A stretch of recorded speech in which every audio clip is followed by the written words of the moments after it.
Muy buenas tardes a todos, bienvenidos aquí en el Museo de Historia Mexicana. Muchísimas gracias a la directora por estar ahí con nosotros justamente en nombre de la Universidad de Monterrey y el Departamento de Humanidades que coordina este proyecto aquí con 3 museos. Entonces vamos a dar pues la partida para esta tercera conferencia de esta temporada, segunda temporada del ciclo de conferencias sobre la conquista 500 años. Antes de darle una semblanza de la doctora Maceto, les vamos a encargar por favor que sus celulares estén apagados o en modo vuelo para no tener ahí distracciones y que si quieren eventualmente tomar fotos que lo hagan sin flash para no molestar a la locutora. Vamos a tener una dinámica, pues la misma dinámica de siempre en este ciclo. Para quienes han asistido a este ciclo de conferencia, vamos a recordar que después de la conferencia de la doctora van a circular micrófonos, en particular yo voy a estar ahí apoyando también a los compañeros de 3 museos y vamos a tomar en cuenta realmente preguntas muy precisas que pueden quedar acerca de dudas, comentarios que ha hecho la doctora. Si ustedes luego quieren acudir con la doctora Maceto y hacer un comentario más personal, una pregunta así que ocupa más detalle, lo podrán hacer con toda libertad terminando ahí la actividad. Y bueno, ahí también les queremos comentar si nos pueden hacer el favor terminar la conferencia del día de hoy. Y si tienen cuentas en redes sociales, tenemos una página que pueden buscar directamente en Facebook. La buscan como Conferencias Conquista UDEM y ahí nos podrán dejar eventualmente también con un mensaje pues las preguntas que les pueden quedar y les haremos llegar directamente a la doctora para que se contesten puntualmente luego por este medio también. Entonces las preguntas vamos a tomar 3, 4 preguntas muy precisas y luego pues van pasando ahí los micrófonos. Luego, bueno, entonces ahora sí, presentando directamente a nuestra invitada. Bueno, en lo personal conozco a la doctora Maceto desde ya unos 12, 13 años, ¿verdad? Nos conocimos ahí en Francia porque somos compañeros de la Escuela Práctica de Altos Estudios en París. Tuvimos el mismo maestro, el doctor Michel Grolich, que en paz descanse, y pues ambos tratamos problemas de historia de las religiones, en particular las religiones prehispánicas y la mexica en particular todavía. La doctora Elena Maceto es doctora en historia por la Universidad Ca' Foscari de Venecia y por la Universidad París I, Sorbona, Francia. Es autora del libro Lugares de culto y recorridos ceremoniales en las fiestas de las veintenas en México Tenochtitlán, publicado en 2014 por la British Archaeological Reports de Oxford. Fue profesora por la Universidad Libre de Bruselas y también fue becaria del programa de becas postdoctorales del Instituto de Investigaciones Históricas de la Universidad Nacional Autónoma de México. En los últimos años ha investigado y publicado varios artículos académicos sobre la alimentación en contextos rituales, entre los antiguos nahuas y los mexicas en particular, a partir del simbolismo mismo de los alimentos que consumían y sus representaciones en los documentos pictográficos del centro de México. Si están interesados en las publicaciones de la doctora, en particular el tema que vamos a tratar el día de hoy, pueden buscar directamente su página en la página academia.edu, buscan Elena Maceto y se van a encontrar ahí con los artículos de la doctora al respecto. Bueno, por lo tanto, le vamos a dar la bienvenida a la doctora y le dejamos la palabra. Gracias.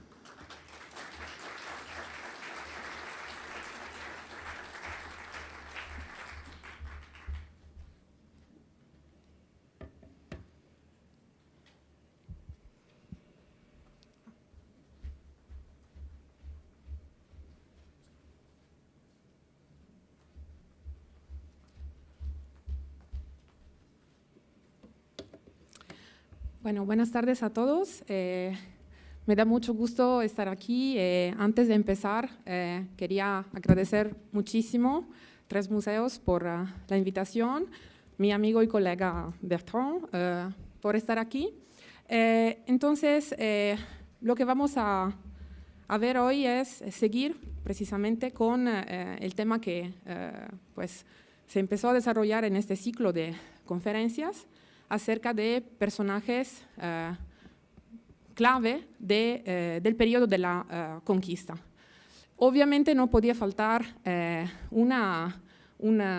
digamos, un personaje como Cuauhtémoc, el último soberano de los mexicas, y en particular el título de la conferencia que elegí tiene que ver precisamente con el tipo de enfoque que quiero dar a la presentación. Es decir, tratar, obviamente no tendremos tiempo de analizar todo lo que tiene que ver con la vida de este personaje, pero la idea es tratar aspectos puntuales de su vida, sobre todo con base en lo que la mayoría de la gente conoce o cree conocer, ¿no? Por eso, verdades y sobre todo malentendidos relacionados con su vida, con el desarrollo precisamente de la conquista, y lo que van a ver en particular es como muchas veces es muy difícil encontrar una respuesta definitiva a algunas preguntas que podemos tener sobre una actitud particular de un personaje histórico como Cuauhtémoc, porque estamos cada vez divididos entre dos tipos de documentos, ¿no? Por un lado tenemos las fuentes españolas, ¿no? A partir de la que llamamos fuentes cortesianas, es decir, las fuentes que se escribieron a partir del primer contacto, ¿no? Y fuentes indígenas y luego fuentes mestizas, ¿no? Entonces, realmente se van a dar cuenta de cómo lo que podemos hacer es tratar de quitarle un poco de la, digamos, de los mitos que un poquito se construyeron alrededor de esta figura, pero que al final nos vamos a topar de todos modos con el problema relacionado con estas fuentes distintas que muchas veces proporcionan, de hecho, información casi opuesta, ¿no? Entonces, cuando hablamos de Cuauhtémoc, obviamente estamos hablando de una de las figuras centrales sobre lo que se construyó un poquito la historia de este país, ¿no? Su presencia en México, tanto como nombre de calles, por ejemplo, o como estatuas, monumentos, es muy importante, ¿no? Esto nos da la idea de precisamente del papel realmente destacado que este héroe ha tenido y cómo se ha una vez más construido su figura a lo largo de los siglos para, digamos, construir esta idea de nacionalidad mexicana, además, ¿no? Obviamente podemos citar la estatua que se encuentra al principio del Paseo de la Reforma, ¿no? Y que se construyó y que se quiso realizar a partir en el periodo del Porfiriato, la estatua que se encuentra al lado del Zócalo, ¿no? Y aquí, pues, una estatua, un monumento que encontramos en Tijuana, y este, por ejemplo, es un monumento que se encuentra en Río de Janeiro y que fue regalado por México a Brasil en el aniversario de la independencia, ¿no? de Brasil. Entonces, esto ya nos está diciendo algo importante, es decir, que precisamente Cuauhtémoc, cuando hablamos de él, estamos hablando de un personaje que se asocia con conceptos de este tipo: libertad, independencia, esa forma de heroísmo ante un enemigo, ¿no? En este caso, el enemigo, los conquistadores. Es también uno de los personajes que más ha inspirado, ¿no? Literatura de todo tipo, tanto novelas históricas como, digamos, publicaciones más académicas relacionadas con su vida, que han tratado de reconstruir un poco los hechos que él tuvo que enfrentar al momento de la conquista. Y por esta razón, pues, es importante tratar de ir más allá de todo lo que se ha dicho para tratar de ver al final, cuando llegamos a las fuentes principales que nos hablan de su vida, al final, ¿qué podemos decir? Esto es un pequeño resumen de lo que vamos a ver, ¿no? Muy, muy resumido. Una slide nada más para ver las fuentes que usamos hoy y cuáles son. Un pequeño resumen de los acontecimientos de la conquista hasta 1521 para tratar de estar al paso de los acontecimientos, ¿no? Que llevaron al momento en que Cuauhtémoc fue elegido, Tlactoani. Y luego nos enfocamos precisamente en algunos aspectos que son los aspectos que están más controvertidos de su vida, ¿no? A partir de su nombre, su edad y su aspecto físico, porque vamos a ver que hay elementos interesantes a este respecto. La actitud que tuvo Cuauhtémoc en el desarrollo del sitio de Tenochtitlan. Sabemos que él estaba en la ciudad precisamente en Tenochtitlan al momento del sitio. El sitio duró 90 días, ¿no? Y vamos a ver qué papel les proporcionan los españoles, ¿no? En esta lucha, qué papel les proporcionan las fuentes indígenas. Y una vez más vamos a tratar de hacer un diálogo entre los dos, lo cual no es fácil.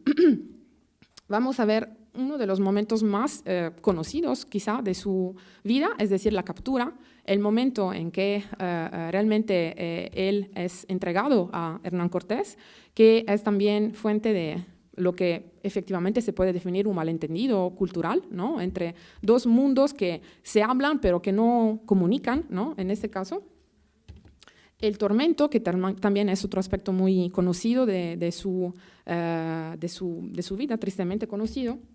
La muerte, pues todo lo que tiene que ver con el viaje que realizó Cortés hacia las Ibueras, cómo efectivamente tuvieron lugar los acontecimientos, y vamos a ver que una vez más hay mucho que decir alrededor de la muerte del último soberano mexica. Y por fin, pues una pequeña conclusión relativa a los restos y a lo que ha sido la base de una polémica muy grande a partir de los años 40, ¿no? Sobre los supuestos huesos de Cuauhtémoc, ¿no? Que se encontrarían en Guerrero. Entonces, empezamos viendo un poquito cuáles son las fuentes, las puse en orden alfabético. No son todas, son nada más las que usamos hoy. Entonces, por supuesto, como les comentaba, la parte fundamental de lo que sabemos de Cuauhtémoc nos viene de fuentes españolas, ¿no? Tenemos en particular las cartas de relación de Hernán Cortés, las cartas que Cortés escribió a Carlos V para informarlo del desarrollo de su conquista, ¿no?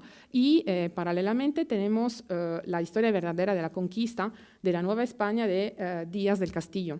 Es una obra que sigue mucho los acontecimientos descritos por Cortés, y es una fuente muy polémica, precisamente porque pues, muchos investigadores se ponen preguntas acerca de este personaje de Bernal Díaz, ¿no? ¿Quién era?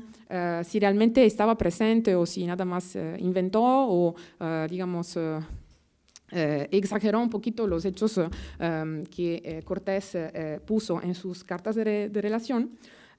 Otro personaje presente en la conquista, López de Gómara, que también era muy cercano de Cortés, ¿no? Fuentes más tardías como Albaixtlxochitl, que es un descendiente de la familia real de Texcoco, Juan de Torquemada, un franciscano que ya escribe más tarde y que muchas veces retoma textos precedentes, y de fuentes indígenas, por falta, digamos, también de la posibilidad de ver a todas, vamos a ver la historia general de las cosas de la Nueva España de Bernardino de Sahagún, que fue obviamente un fraile franciscano, pero que trabajó precisamente con informantes nahuas que le hablaban en náhuatl, y por eso tratamos de comparar las dos versiones. Entonces, antes de todo, un pequeño resumen. Como ustedes saben muy bien, pues Cortés llegó en las costas de México en 1519. Tuvo varias batallas antes en toda la zona de la costa del Golfo, ¿no? Cuando fundó la Villa Rica de la Veracruz, y empezó, digamos, su viaje hacia el interior, ¿no? del país, empezando a hacer realmente, a crear muchas alianzas, ¿no? Precisamente con los pueblos que estaban bajo el dominio de los mexicas, que ya estaban muy digamos, oprimidos por los tributos que los mexicas les exigían. Les recuerdo, y esto va a ser importante para después, que era precisamente esto, así funcionaba digamos, el dominio mexica. No era el hecho de tener ejércitos presentes constantemente en el territorio sometido, sino era conquistar una zona y pedir un tributo. El tributo podía ser no sé, esclavos, podía ser distintos tipos de alimentos, de productos que eran típicos del lugar, podían ser tejidos, mantas, muchas cosas distintas. Esto era lo más importante para los mexicas, recolectar tributos, era la manera en que funcionaba la sumisión de los pueblos vecinos, ¿no? Entonces, Cortés empieza a hacer muchos aliados, empieza su viaje hacia el interior teniendo como objetivo final precisamente México, Tenochtitlan, y lo que va a ser muy determinante, como sabemos, para el desarrollo y la victoria final de su conquista fue precisamente el hecho de que antes tuvo guerra con los tlaxcaltecas, ¿no? Que eran una zona libre, es decir, no estaban sometidos a los mexicas. De hecho, el Valle de Puebla-Tlaxcala era como el área con la que los mexicas siempre se peleaban, hacían distintos tipos de guerras, y antes los tlaxcaltecas tratan de vencer a Cortés, pero como no lo logran, al final se vuelven sus aliados, ¿no? Y serán los aliados más importantes precisamente para el desarrollo de la conquista, ¿no? Luego Cortés sigue y se va desplazando con sus ejércitos hasta Cholula, ¿no? En Cholula pasó algo también importante, es decir, que pues hubo una matanza, ¿no? de cholultecas, aunque una vez más, si nos fiamos de las fuentes cortesianas, nos van a decir que habían simplemente descubierto que los cholultecas querían realmente acabar con los españoles, o las fuentes indígenas que dicen que no, pues que no era eso, que simplemente pues los españoles decidieron que querían matar a todos, ¿no? Entonces, esto es un hecho también importante para después. Sigue el camino de Cortés hasta llegar poco a poco hacia los lagos de la Cuenca de México. En este momento es cuando pasan algunos de los hechos más importantes, ¿no? Cortés logra entrar en Tenochtitlan. Sabemos que a lo largo del camino el soberano mexica Moctezuma había tenido una actitud que muchos investigadores consideran rara o poco decidida acerca de cómo actuar hacia los españoles. Entonces, lo que va a pasar es precisamente que en el momento en que Cortés entra en Tenochtitlan, Moctezuma pues le permite quedarse de manera muy, digamos, acogedora y luego lo capturan, ¿no? Realmente Moctezuma Xocoyotzin o Moctezuma II se vuelve prisionero, ¿no? de Hernán Cortés y de sus españoles, ¿no? Sigue un periodo de convivencia en la ciudad, donde realmente los españoles tienen su capilla, que la preparan al lado del palacio de Axayácatl, donde ellos se quedan, ¿no? para vivir. Ellos querían derrumbar los ídolos, las efigies del Templo Mayor, ¿no? Para poner la Virgen. Esto obviamente no se lo permite Moctezuma, pero les permite poner una capilla al lado del palacio donde ellos viven, lo cual no debe de sorprender, porque realmente la relación que los antiguos mexicas y los mesoamericanos tenían con sus dioses no era exclusiva, ¿no? Incluso había en Tenochtitlan un templo consagrado a los dioses extranjeros que ellos cautivaban, ¿no? Los llevaban como cautivos desde las tierras enemigas. Entonces, o sea, no hay que pensar que poner la capilla para la Virgen, para ellos quería decir que se estaban convirtiendo, ¿no? O simplemente pues aceptaban que hubiera otro culto, ¿no? Ahí.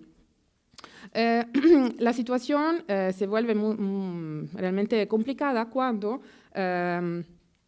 llegan otros españoles, los españoles de Pánfilo de Narváez, enviados por el gobernador de Cuba, Velázquez, precisamente para recuperar a Cortés, que se había ido sin su permiso, ¿no? Entonces, Cortés está obligado a regresar a la costa para arreglar la situación y deja en Tenochtitlan a Pedro de Alvarado.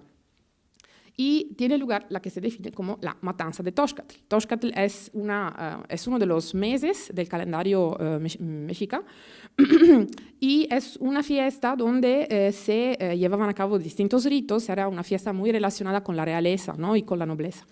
Entonces, una vez más, las fuentes no están de acuerdo, pero lo que pasa es que hay una matanza, ¿no? Los españoles aprovechan que está toda la nobleza mexica bailando adentro del espacio del patio del Templo Mayor para realmente matarlos, ¿no?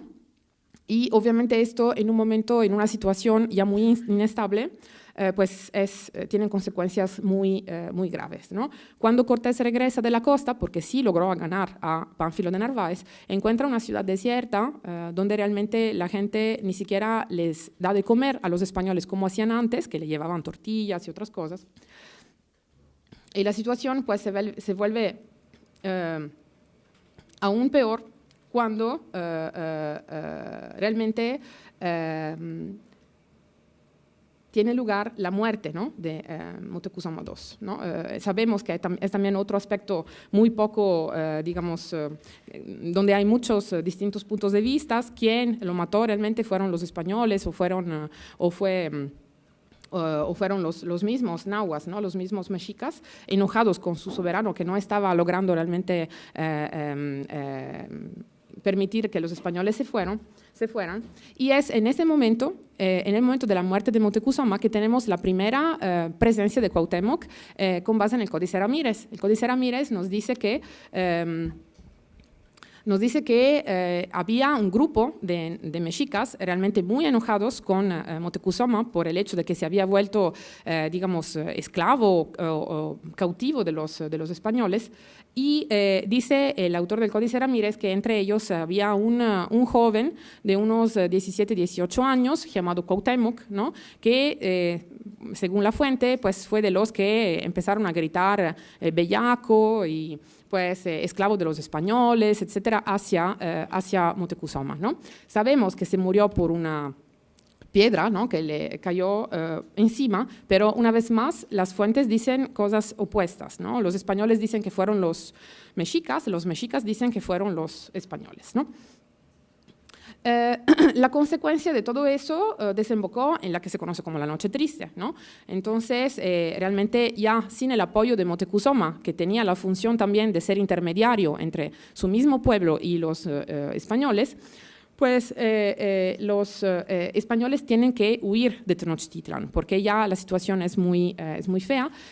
Quien retomó el poder fue su hermano, Cuitláhuac, el hermano de Moctezuma II, que también luego se volvió soberano, ¿no? Entonces, los españoles tienen que huir, van a huir en la noche, es una noche de lluvia, y realmente para escapar vivos, muchos tienen que dejar todo el oro que habían robado, digamos, en el palacio de Axayácatl, y dicen que también por eso muchos se murieron, ¿no? Bueno, algunos se salvaron y otros murieron por el peso, ¿no? De todo el oro que se llevaron. Lo bueno para ellos fue que los que lograron escapar encontraron un lugar donde descansar en Tlaxcala, ¿no? Regresaron con sus aliados y ahí pudieron recuperar las fuerzas, ¿no? Mientras tanto, Tenochtitlan tuvo otro gran problema, es decir, la viruela, ¿no? Que había llegado con los barcos de los españoles y que empezó a difundirse muchísimo. Entonces hubo muchos muertos debido a esta enfermedad desconocida que realmente no había antes. ¿Cuál fue una de las peores consecuencias de esas enfermedades? Que se murió el Tlatoani que había sucedido a Moctezuma II, ¿no? Entonces Cuitláhuac gobernó muy poco, unos meses nada más, y tuvo que, pues, los mexicas tuvieron que volver a reorganizarse para tener un nuevo soberano, debido al hecho de que Cuitláhuac, que era un excelente guerrero y que había sido uno de los jefes de este nuevo bando, ¿no? Que quería rechazar a los españoles, pues se había muerto. Entonces es en este momento que empezamos a conocer más acerca de Cuauhtémoc, ¿no? Como les comentaba, aquí puse precisamente unas citas de este libro, que es un libro, digamos, un poco de novela histórica, en algún sentido, sobre Cuauhtémoc, y me gustaron mucho estas dos citas porque nos dan una idea realmente de cómo se percibe este personaje, ¿no? en la misma literatura, ¿no?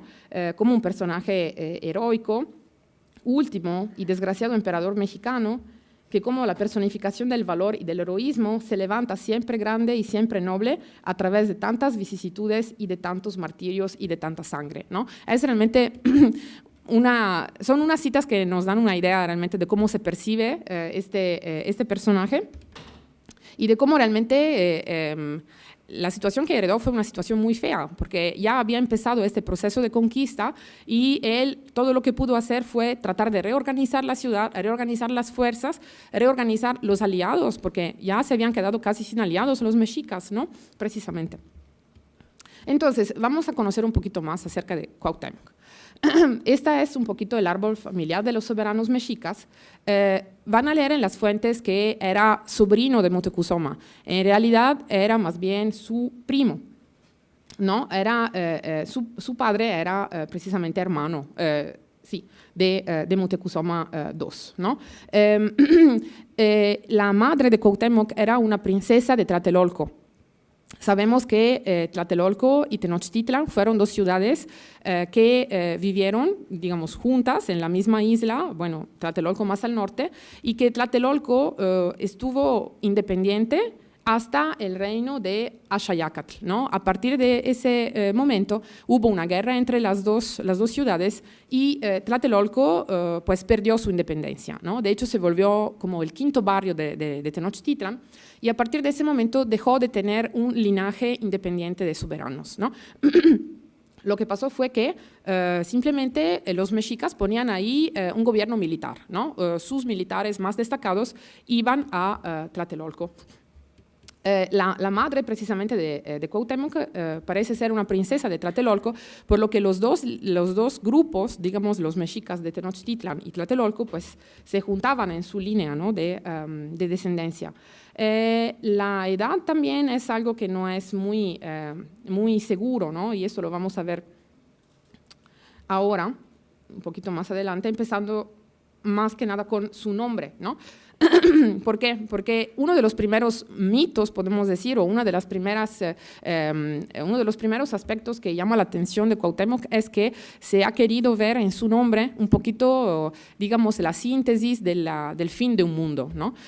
¿Por qué? Porque muchas veces se traduce el nombre Cuauhtémoc como el águila que cae, ¿no? El águila caída de alguna manera, ¿no?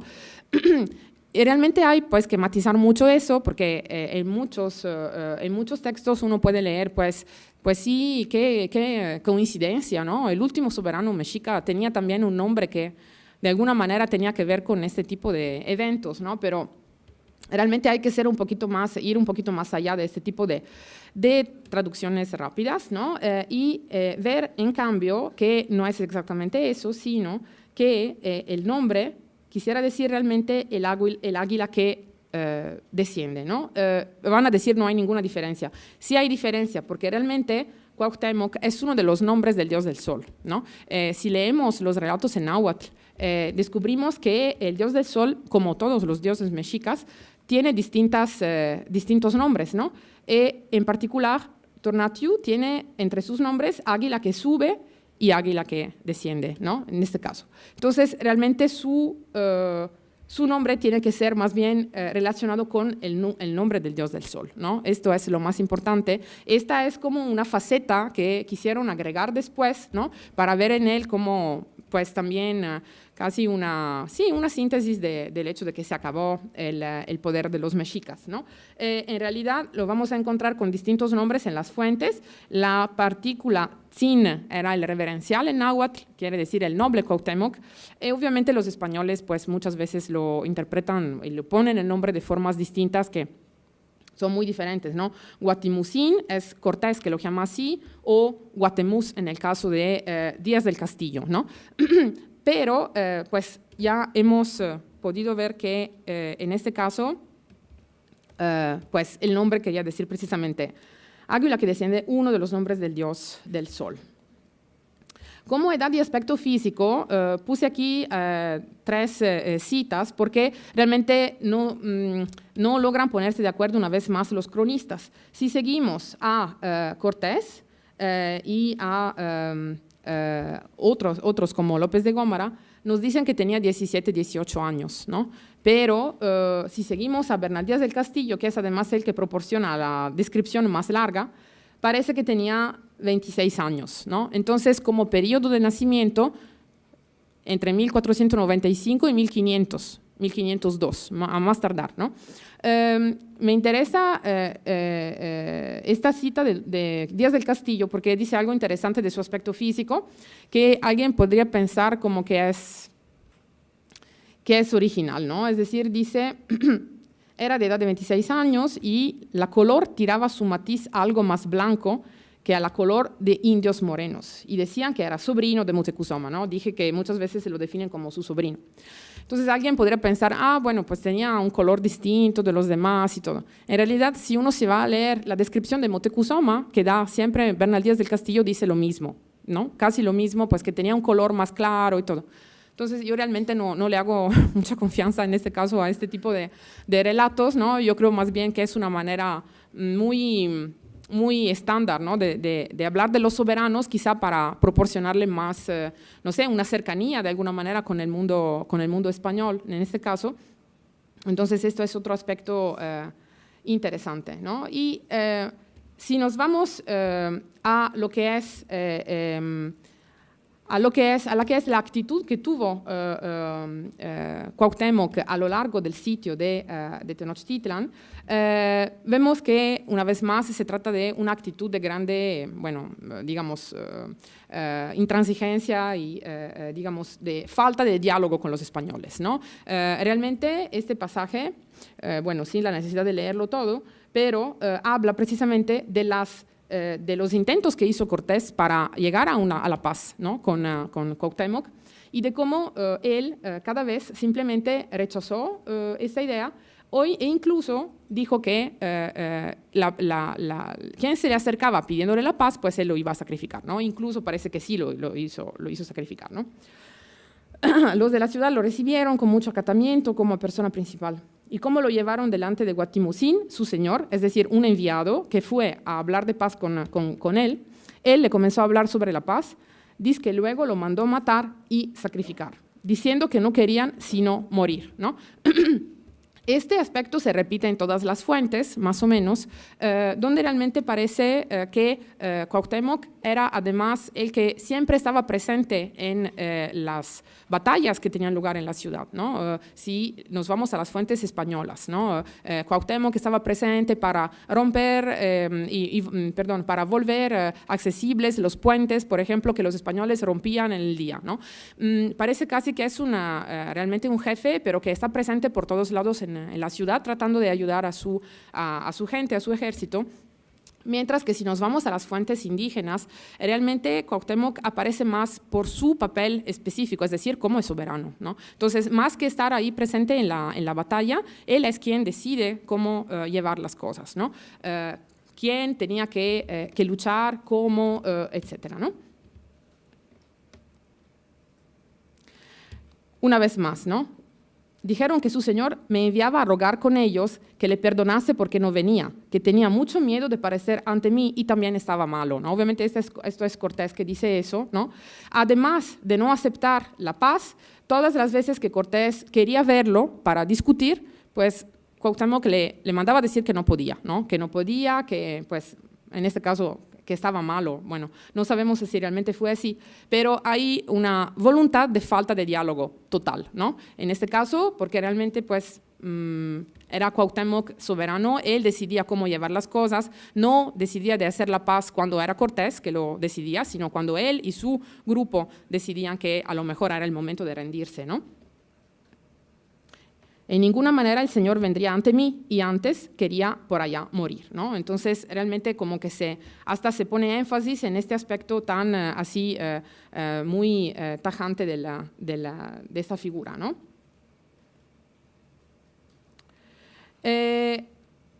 Otro aspecto es que, entonces, según Bernardíes del Castillo, que como les comentaba es nuestra fuente, bueno, interesante, pero a veces dudosa, él pues como que proporciona mucha más información, lo cual nos podríamos preguntar cómo hizo para tener tanta información acerca de lo que decía Cuauhtémoc, pero el resumen es que él dice, Cuauhtémoc sí quería hacer la paz, pero realmente habló con todo su consejo, habló con los sacerdotes, que siempre tenían un papel muy importante en este tipo de situaciones, y al final los sacerdotes le recomendaron no confiar en Cortés, ¿no? Y que realmente sus dioses le iban a dar la victoria, ¿no?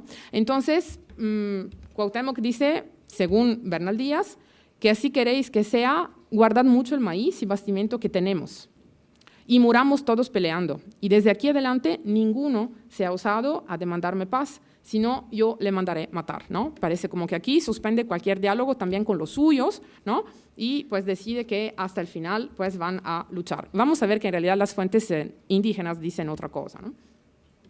Entonces, nada más aquí información sobre cómo se lleva a cabo la guerra. Como les comentaba, dice esta fuente, en México no se dormían, que los mismos hacían los reyes Cuauhtémoc y los demás, apercibiendo de todo lo necesario y fortaleciendo la ciudad, y juntaron casi 300,000 hombres en su favor, ¿no? Entonces, como les comentaba, parece realmente que Cuauhtémoc estaba activo en toda la ciudad para ayudar a los suyos. Estas son imágenes sacadas del libro 12 del Códice Florentino, que es esta obra del franciscano Bernardino de Sahagún, que pues está dedicado este libro todo a la conquista, ¿no?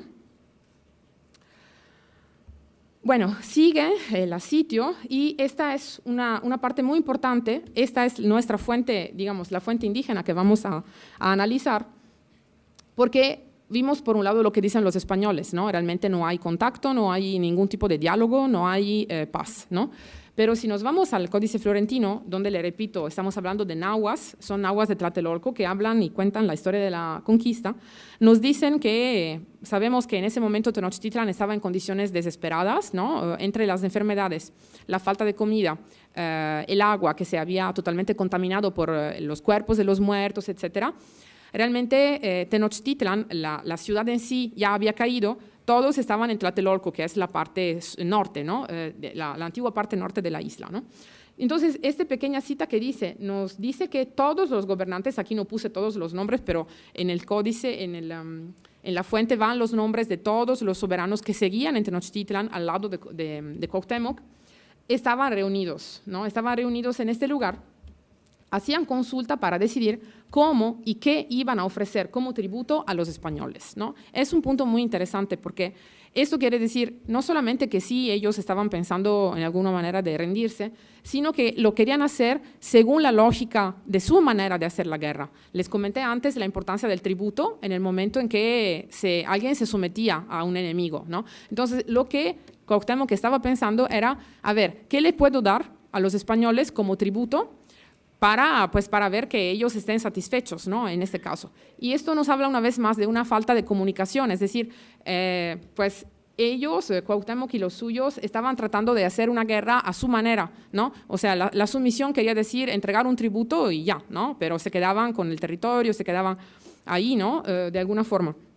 Mientras que realmente el tipo de guerra que hacían los españoles, pues era muy distinto, ¿no?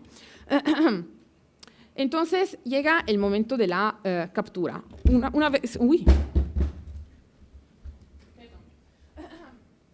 Una vez más, tenemos puntos de vista muy distintos. Las fuentes más famosas a este respecto son siempre las que acabamos de citar, Cortés, Bernardíes del Castillo, López de Gómara, que dicen estas fuentes que hubo un momento en que García Holguín, que era uno de los jefes de guerra de Cortés, se dio cuenta de que había un barco que se estaba huyendo, ¿no? Estaba huyendo y se dio cuenta de que ahí estaba Cuauhtémoc, ¿no? Con los suyos, ¿no?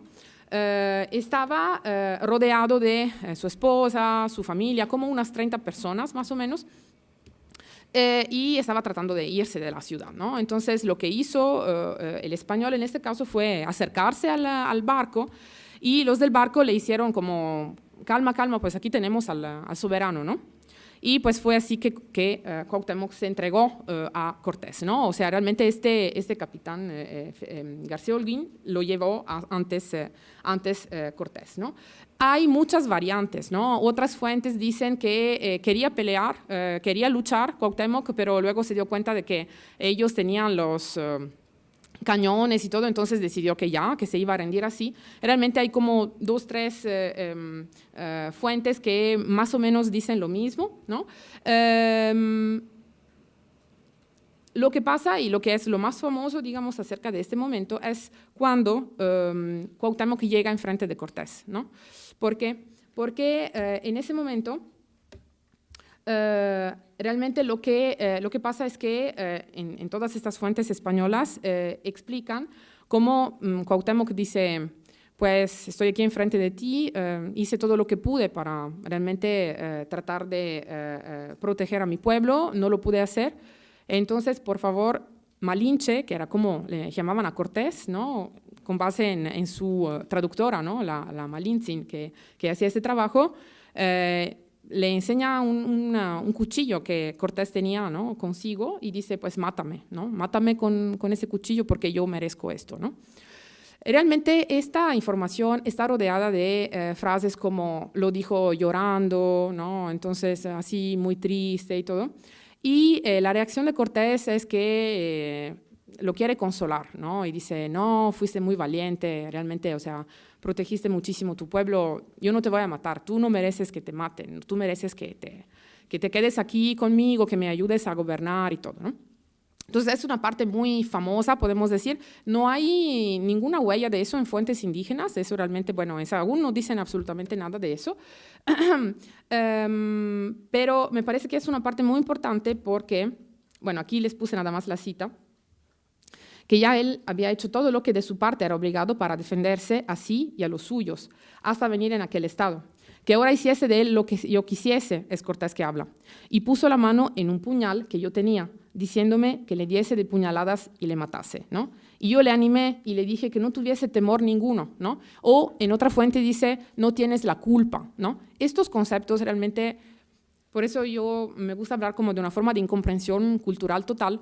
O sea, realmente lo que Cuauhtémoc le está diciendo, aquí otro ejemplo, ¿no? Yo ya he hecho todo en mi poder para mí defender a mí y a los míos, y lo que obligado era para no venir a tal estado y lugar como estoy. Y pues vos podéis ahora hacer de mí lo que quisieres, matadme, que es lo mejor, ¿no? Entonces, realmente lo que me interesa decir, y no soy obviamente la única que piensa eso, sino que varios investigadores se enfocaron en este tipo de malentendido cultural, es realmente que no estamos hablando de un acto que hizo Cuauhtémoc en el sentido de someterse y porque no pudo realmente defender a su pueblo y entonces mejor que me maten, ¿no? Realmente, y con eso, estoy muy de acuerdo con lo que planteó también el Matos Moctezuma en ese sentido a este respecto, lo que Cuauhtémoc estaba pidiendo era un destino merecido, ¿no? O sea, el destino merecido de ser sacrificado y de ser matado según las reglas de su religión, ¿no?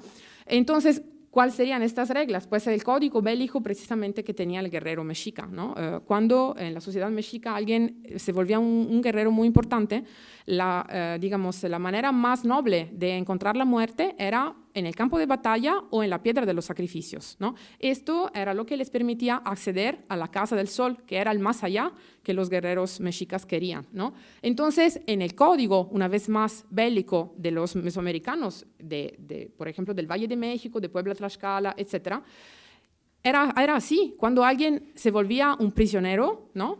Pues era su derecho tener una muerte digna, ¿no? Esto es el asunto, ¿no? No es tanto el hecho de decir, tengo la culpa de que no pude, entonces merezco ser matado, ¿no? Pero tampoco, bueno, le podemos dar la culpa a Cortés en este caso, ¿no? Realmente es una incomprensión, ¿no? De puntos de vista. Él dijo, no, pues no te preocupes, ¿no? Quédate conmigo y las cosas van a salir bien, cuando realmente lo que estaba pidiendo Cuauhtémoc era de seguir, digamos, con el destino que en su cultura él se mereció, ¿no? Es decir, el de ser sacrificado. realmente, ¿no? Entonces, eso es un punto realmente interesante, porque, pues, además, con tantas frases relacionadas con culpa, lágrimas y todo, en las fuentes españolas uno se puede quedar con la idea de que realmente, pues, Cuauhtémoc estaba, bueno, seguro que estaba muy triste, ¿no?, por lo que había pasado, pero no en un plan de ceder y de decir, pues, soy como fracasé en lo que quería hacer, ¿no? Realmente es como merecer un sacrificio digno, ¿no? Seguimos con la parte relativa a otro aspecto muy famoso de la vida de Cuauhtémoc después de la captura. Sabemos que él siguió al lado de Cortés, efectivamente, pues que lo ayudó a ser intermediario con su mismo pueblo para que pudiera tener otra vez comida, etcétera. Pero hubo un problema, es decir, que todo el oro que juntaron los españoles no era suficiente para repartir entre todos. Entonces empezaron a pensar que realmente los estaban escondiendo, ¿no? Que de alguna manera estaban escondiendo más oro y tuvieron la idea de torturar Cuauhtémoc, ¿no? No solamente Cuauhtémoc, digamos que él es el más famoso, pero también el soberano de Tlacopan, Tacuba, ¿no? Que era uno de los soberanos de la Triple Alianza del Valle de México, ¿no? Entonces, la manera de torturarlos fue precisamente en quemar los pies, aunque algunas fuentes dicen las manos también, ¿no? O sea, bañaron manos y pies con aceite, ¿no? Y pues lo quemaron, ¿no? Ahí también se le atribuyó muchísimo a Cuauhtémoc una forma de estoicismo muy fuerte, ¿no? Según la cual nunca habló, nunca dijo nada acerca del tesoro, dónde se encontraba, etc. Pero digamos que esta es también solo una parte de la información, ¿no? Si uno se va a leer todos los documentos, en algunos casos resulta que sí habló, ¿no? No fue para decir que estaba aquí el tesoro, sino para decir 4 días antes de que yo que me entregue, ¿no?, como prisionero, pues echamos todo el tesoro en la Laguna de México, ¿no?, en la laguna del lago de Texcoco. Pues ahí lo pueden ir a buscar si quieren, ¿no?, y a ver, ¿no?, si lo encuentran. Obviamente no encontraron nada, pero además hay un aspecto muy interesante. Dice Alvextli-Xochitl que no lo echaron en cualquier lugar, lo echaron en el sumidero de la laguna.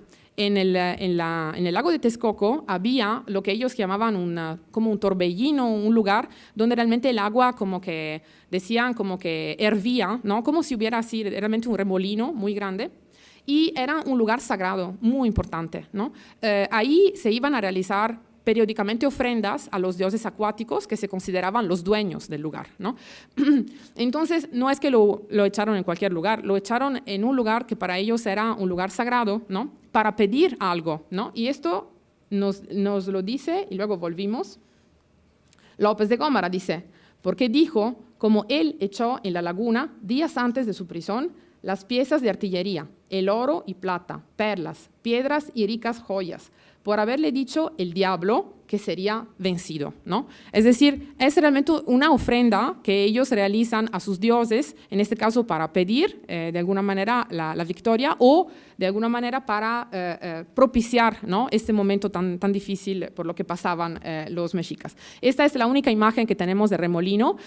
Bueno, para los que conocen la Ciudad de México, se llama Pantitlán, el remolino, que ahora es también el nombre de una parada de metro, ¿no?, de la Ciudad de México. Entonces realmente buscar el remolino ahora sería bastante difícil, pero sabemos que ahí estaba y que realmente ahí echaban estas ofrendas, ¿no?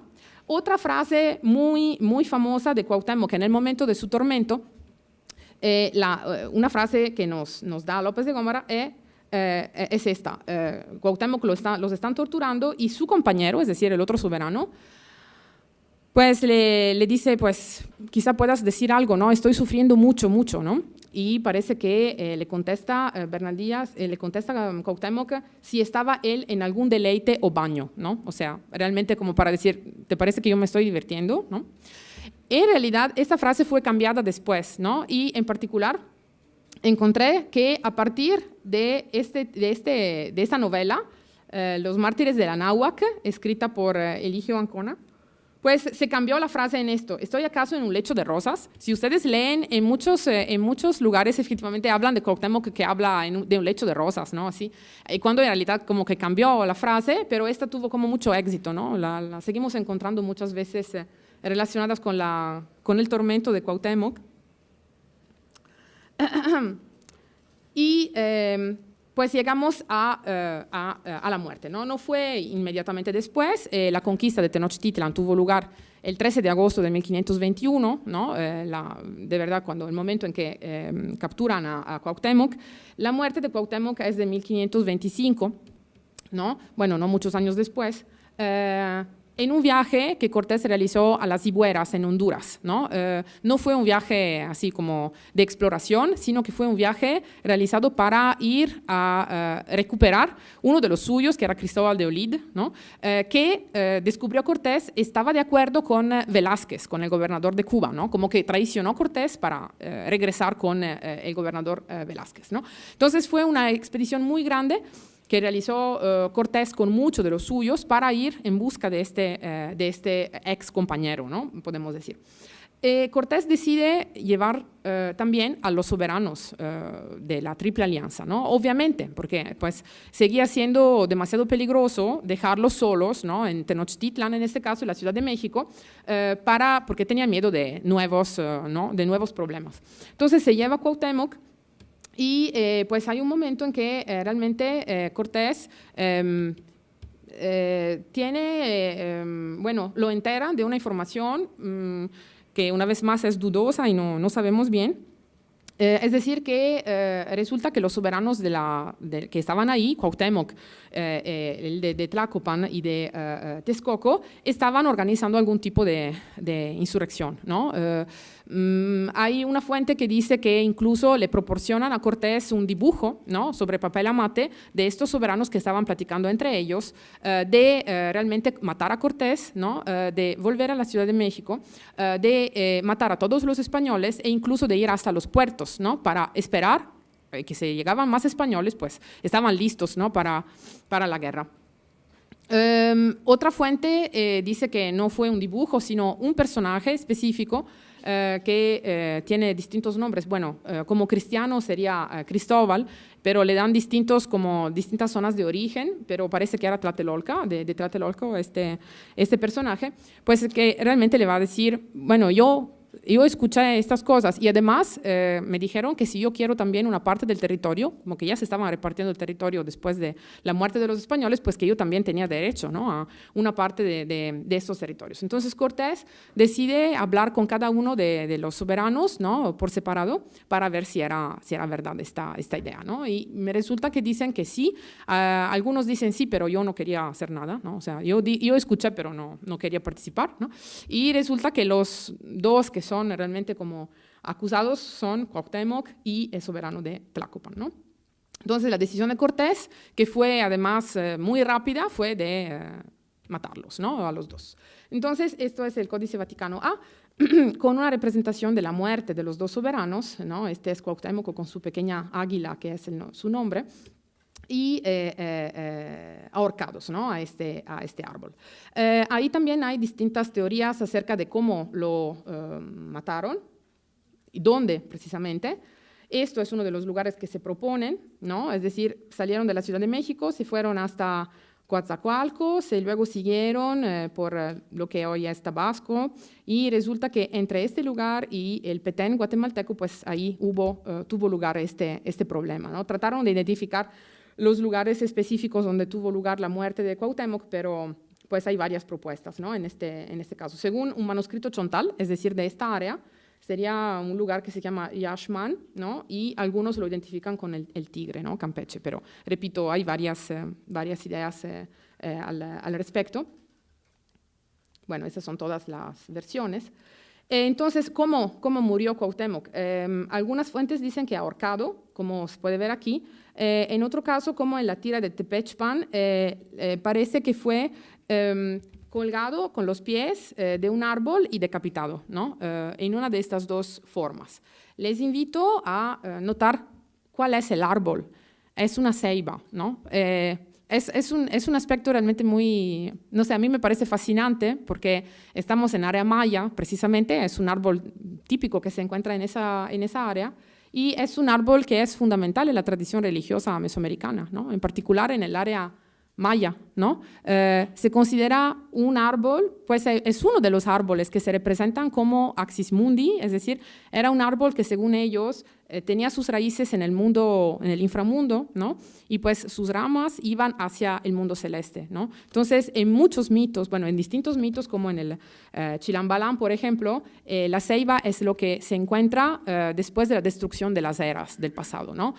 O, por ejemplo, en algunos relatos mayas actuales, dicen que es como el árbol que conecta con los antepasados, o un árbol en cuyas raíces se pueden encontrar bebés, ¿no? Cuando una mujer está embarazada, ¿no? Entonces, el poder que tiene esta planta es gigantesco, ¿no? Y me llama mucho la atención que, bueno, no estoy diciendo que no sea verdad, sino que me llama la atención que el árbol al que fue ahorcado Cuauhtémoc sea una ceiba, ¿no? Realmente ahí es como ver una vez más un aspecto mítico, ¿no? Que entra dentro de la historia para darle de alguna manera como un final merecido, ¿no? a este personaje. Bueno, esta nada más una pequeña paréntesis bibliográfica. Si les interesa, este número de Arqueología Mexicana tiene un artículo precisamente de Eduardo Matos Moctezuma sobre Cuauhtémoc, ¿no? En particular su muerte. ¿Fue o no fue un complot, ¿no? ¿Hubo esto? ¿Realizó realmente una conspiración o fue un pretexto para matarlo, ¿no? Y un artículo que ya es un poco viejito, pero realmente es muy interesante, más bien porque junta muchas fuentes de los años 60, divergencias en la biografía de Cuauhtémoc, ¿no? En estudios de historia novohispana. Y es disponible en línea, ¿no?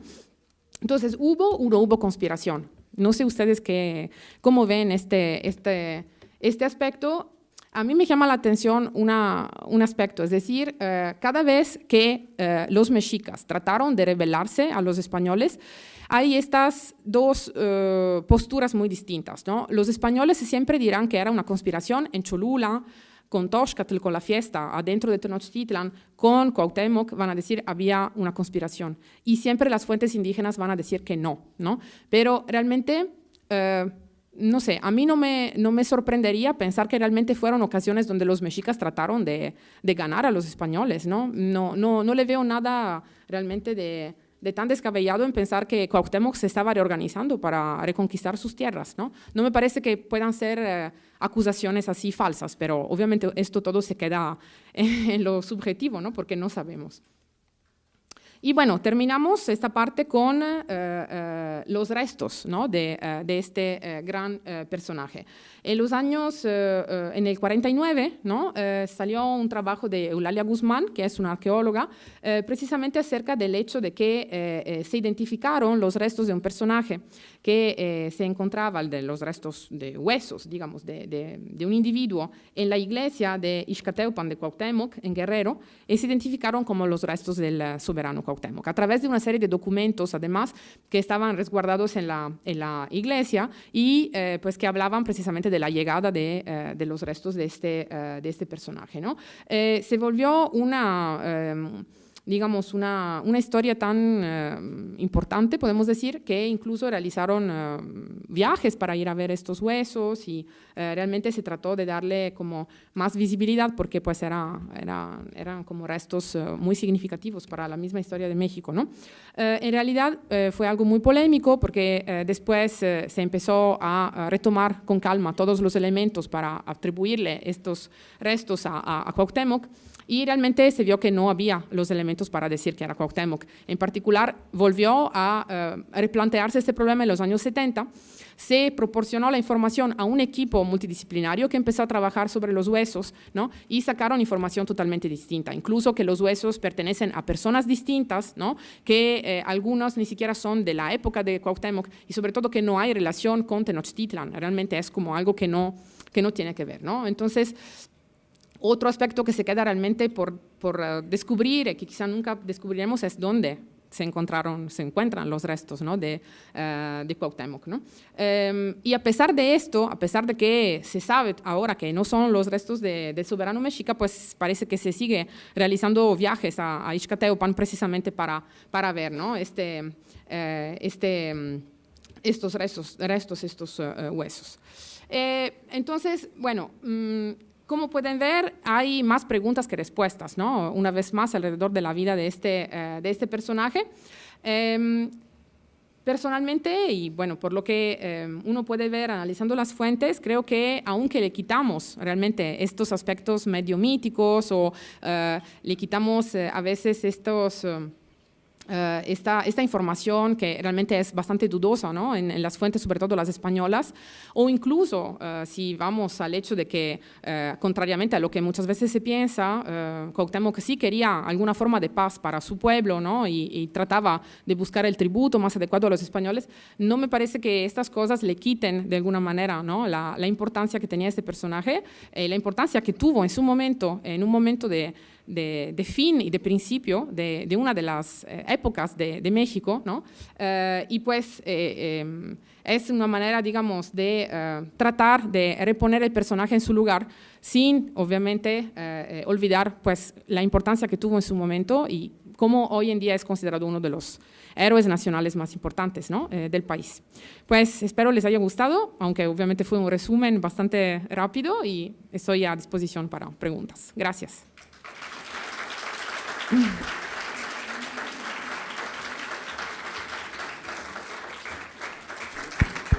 Ah, oui, sí, oui.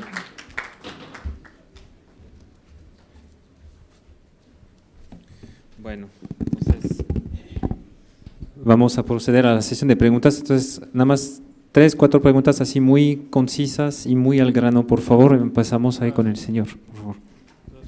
Ahí vaya. Ahí va el micro, ahí va el micrófono. Si lo pueden hacer pasar, por favor. Sí. Ok, buenas noches. Mi pregunta es la siguiente. Tenemos un concepto de un Cuauhtémoc valiente, aguerrido, un hombre que peleó, que estuvo contra Moctezuma porque claudicó. Tenemos el concepto de un Cuauhtémoc que siempre fue un hombre valiente. Pero cuando leo que huyó en una barca, eso para mí me da una idea de que está en ese momento acobardándose, de que está huyendo, de que está dejando a su pueblo atrás y de que él dice, pues me salvo yo y ahí se quedan. Esa es una parte. Y la otra, el Cuauhtémoc que va con Cortés a Honduras, y es un Cuauhtémoc ya pacífico, un Cuauhtémoc que inclusive Hugh Thomas en su libro dice que ya hasta se había bautizado en la religión cristiana, o sea, claudicó de toda su religión, de todos sus dioses. Quiere decir que ya era un Cuauhtémoc derrotado. ¿Qué nos podría decir acerca de eso? Gracias. Qué preguntas interesantes, realmente, sí. Bueno, es un tema muy interesante porque precisamente en estos textos que cité, por ejemplo, hay quien niega que estaba huyendo en el barco, ¿no? Por ejemplo, dicen cómo esta parte en el Códice Florentino viene luego después de que se estaban organizando para decidir qué tributo otorgarle a los españoles. Hay quien dice, no es que estaba huyendo, sino que él mismo estaba yendo hacia Cortés, ¿no? Para parar las cosas, ¿no? Por supuesto, eso también da como para pensar mucho, ¿no? Porque no es pelear hasta el final, sino encontrar una manera de buscar un acuerdo, ¿no? Y sobre el hecho de que hubiera ya sido bautizado y todo, no están de acuerdo todas las fuentes. Algunas dicen que sí, algunas dicen que incluso fue antes de morir, o sea, antes de ser ahorcado, le dieron su bautizo y todo, ¿no? Entonces, no se sabe bien cuándo pasó. Yo lo que quiero pensar, lo que me parece es que realmente a partir del momento en que fue derrotado y que tuvo que quedarse con Cortés, él lo que quiso hacer fue tratar de ayudar lo más posible a su pueblo de esa posición. Esto es como lo puedo interpretar, ¿no? Es decir, ¿cuál es el sentido que yo, no sé, tome una espada y trate de matar a más españoles posible? Si estoy en esta posición, soy soberano, mi deber es tratar de ayudar al pueblo lo más posible, ¿no? Entonces, por ejemplo, una de las cosas que hizo fue que le pidió a Cortés que los españoles restituyeran todas las mujeres que habían, que le habían quitado a los nahuas, a los mexicas, para que pudieran volver con sus esposos, y parece que Cortés aceptó, ¿no? Entonces, me parece que en este caso habría que verlo más como una posición de intermediario donde trataba de ayudar todavía su pueblo como podía, ¿no? Pero sí, realmente, son preguntas interesantes porque es como ver dos personajes distintos, ¿no? Lo de antes de de la caída, digamos, de la ciudad y el Cuauhtémoc de después. Pero creo que eso se debe también a que siempre como que se pone mucha énfasis, ¿no?, en este papel súper heroico que tuvo, pero hay que analizarlo obviamente de manera completa, ¿no?, en todo su contexto histórico también.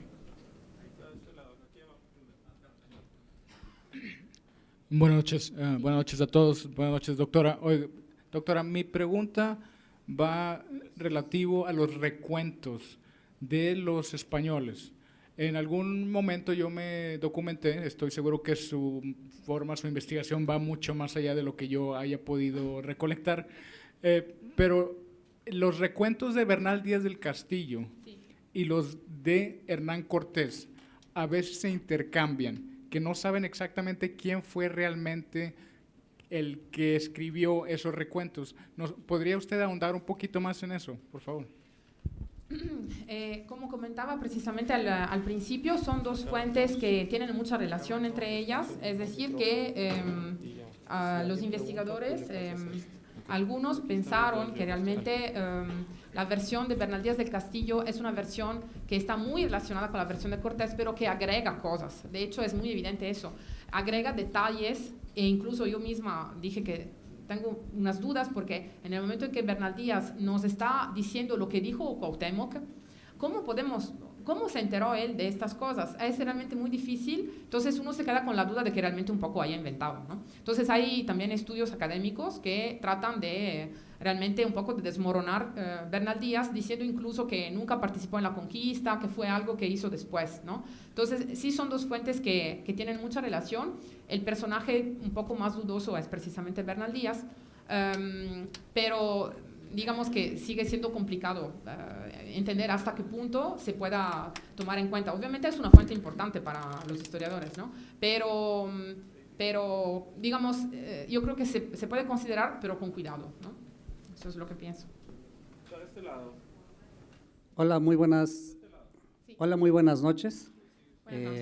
Agradezco toda esta información y todo este panorama que nos está ofreciendo.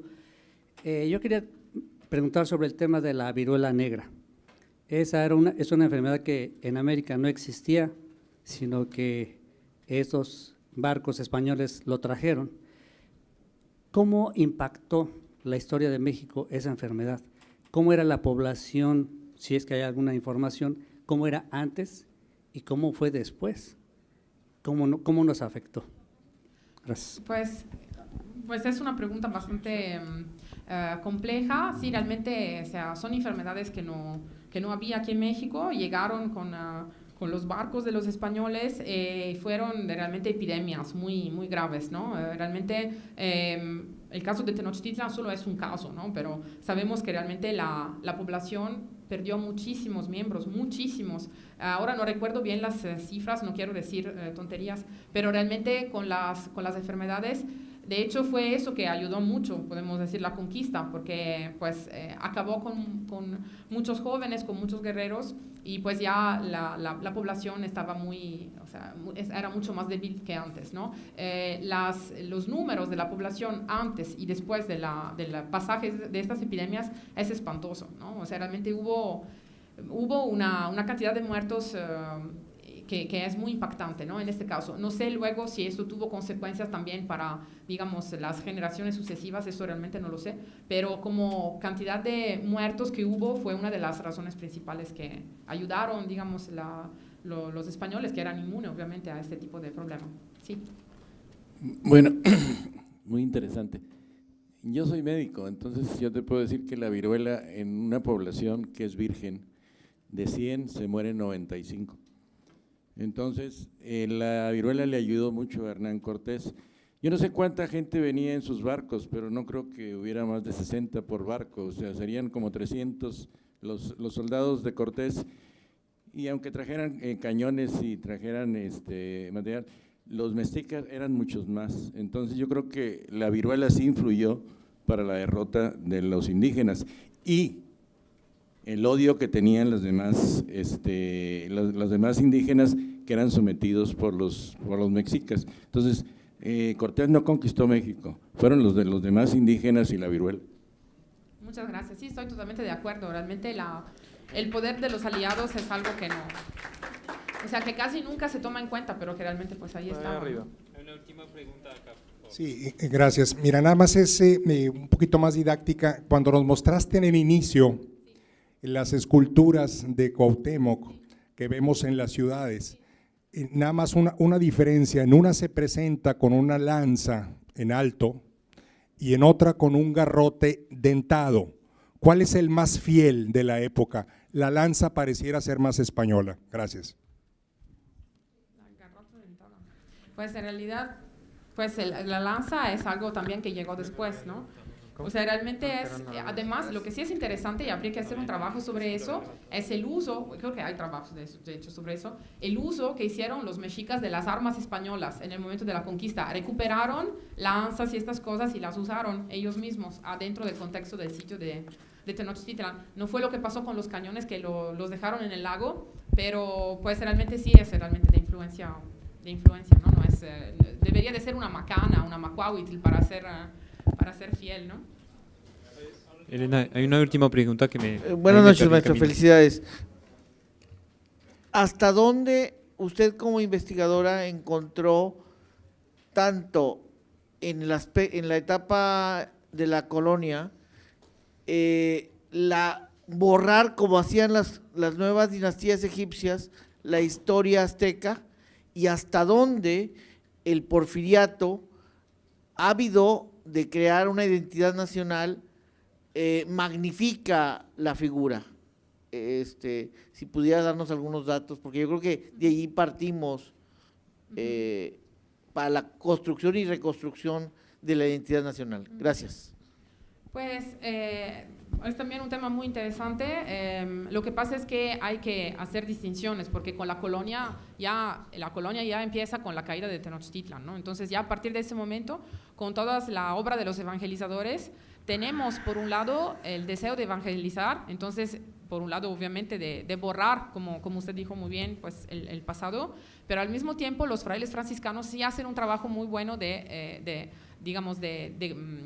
preservar esta información, porque lo hacen a través de trabajos que realmente son los que nosotros usamos para trabajar con el mundo prehispánico, ¿no? Y por supuesto, sabemos que siempre hay el filtro colonial de los evangelizadores, pero si no tuviéramos un Sahagún o un Durán, no podríamos realmente casi decir mucho, ¿no? del mundo mexica. Y con respecto del porfiriato, pues no quiero entrar en detalles porque realmente no es mi época. Lo que sí me llama mucho la atención, y es válido no solo para Cuauhtémoc, sino para otros aspectos también de la cultura mexicana, me parece, es que lo que se quiso hacer fue centrar toda la atención en los mexicas, ¿no? O sea, realmente la identidad nacional está construida a partir de ellos, aunque realmente las historias en México son muchas, ¿no? Tenemos los pueblos mayas, tenemos muchas historias que se podrían contar, pero lo que se hizo fue centrar la nacionalidad con el recuerdo de Cuauhtémoc y de la resistencia mexica. Esto me parece que es lo que más llama la atención en este aspecto. Muchas gracias, Elena. Bueno, antes ahí de entregar reconocimiento ahí de parte de 3 museos y del Departamento de Humanidades de la UDEM, los invito a, pues, por si no han tenido la oportunidad de hacer la pregunta que quería hacer, denle ahí like a la página del ciclo de conferencias en Facebook, y pueden ahí directamente mandarnos ahí un mensaje personal y lo hacemos llegar directamente a la doctora con todo gusto.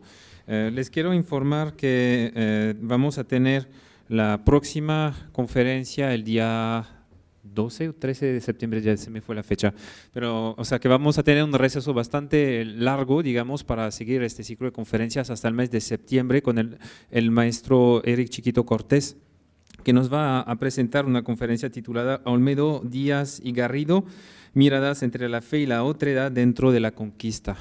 En su momento también en la página del ciclo de conferencias les vamos a entregar la semblanza, lo que es también el resumen de la conferencia que va a presentar este compañero de la Benemérita Universidad Autónoma de Puebla, para que estén ahí al tanto de cómo van nuestras actividades aquí en el ciclo de conferencias.